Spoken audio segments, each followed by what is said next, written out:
આમ તો હાલો ગાઈસ, તો બન્યા રહેજો. અમે દર્શન કરીને ફાઇનલી નીકળી ગયા છે ને બાપુએ પત્રિકા આપી, ત્યાં ભજન ભંડારો ને એવું બધું છે, સંતવાણી ને એવું. તો મળીએ. તો ફાઇનલી ગાઈસ અમે અહીંયા દર્શન કરી લીધા ને હજી એક યાત્રાધામે જવાનું છે, જે સત્તાધાર ઓળખાય છે ને આપા ગીગાની જગ્યા, એના ગુરુ ત્યાં આપણે ત્યાં જવાનું છે. આપા ગીગાના ગુરુ છે ને ત્યાં તો એ અમારા ગામથી 7 કિલોમીટર જ થાય છે. તો અમે બધા ભાઈઓ ત્યાં જઈશું.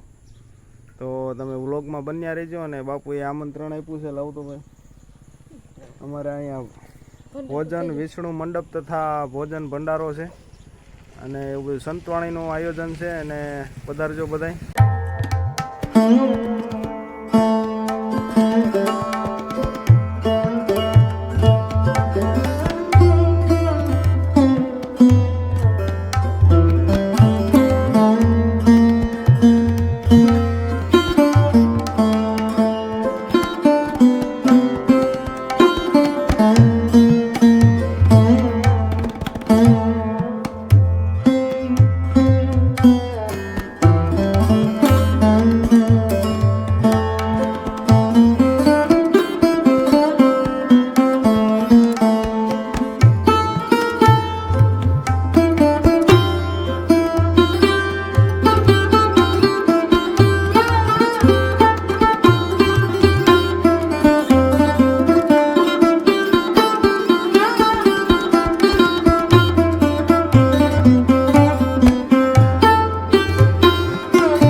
આ મને ઓઢાડવા આવે. આમ જો તો આ કેવો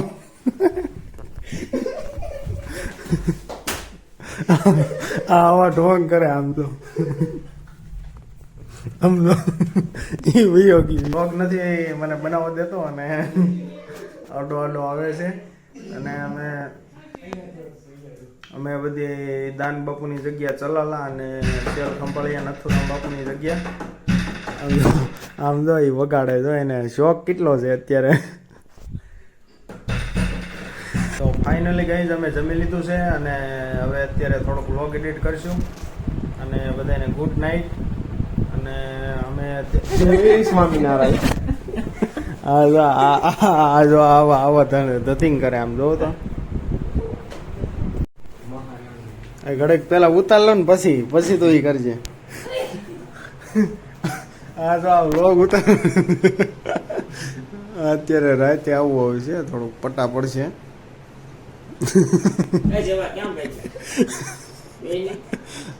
ઘરે અને અમે જમી લીધું છે અને હવે થોડોક વ્લોગ એડિટ કરશું. અમે સેલ ખંભાળ્યા અને દાના ભગતની જગ્યા ચલાવવા ગયા હતા. અને જો મને ગોદડું ઓઢાડીને વહી ગયો જો. તો અમે સેલ ખંભાળીએ ગયા હતા. અમે દાના ભગતની જગ્યા ચલાવવા સેલ ખંભાળીએ ગયા હતા.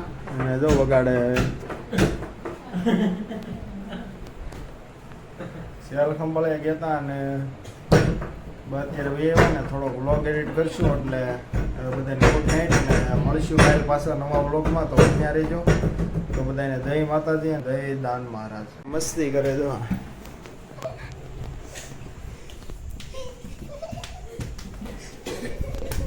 જો પકડાઈ ગયું. જો